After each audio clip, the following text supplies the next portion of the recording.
जख्म दिल के उरातो नइखे, जख्म दिल के उरातो नइखे। हमरा अब कुछ बुझातो नइखे। मोहब्बत कर गई लखिया, अब उनका बिन हमरा कुछ सुहातो नइखे, सुहातो नइखे, सुहातो नइखे। ए राम जी काहे ऐसे होला, ए राम जी काहे ऐसे होला।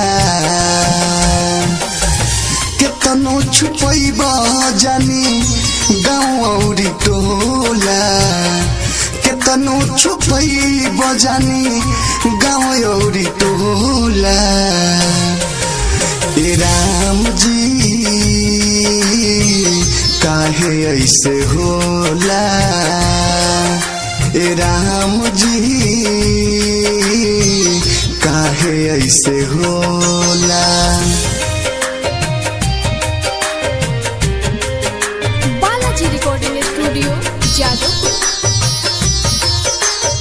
Music by presented by Anshu Videshi official. प्यारे के जैसे होला थोड़ा शुरुआत हो, कान कान जान जाला लोग वाली बात हो। प्यारे के जैसे होला थोड़ा शुरुआत हो, कान कान जान जाला लोग वाली बात हो। गाँव भर में भर के लगी मोहब्बत के सोला, गाँव भर में भर के लगी मोहब्बत के सोला। ए राम जी काहे ऐसे होला, ए राम जी काहे ऐसे होला।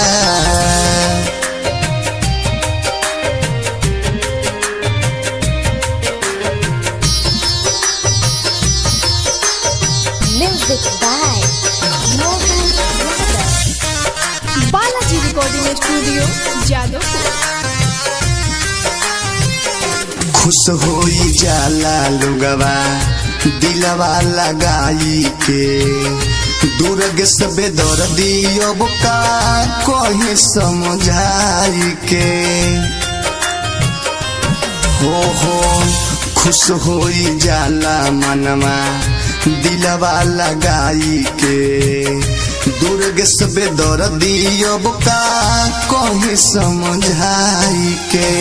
विदेशी लाल यादव प्यार के जर जाला झोला, विदेशी लाल यादव प्यार के जर जाला झोला। ए राम जी काहे ऐसे होला, ए राम जी काहे ऐसे होला।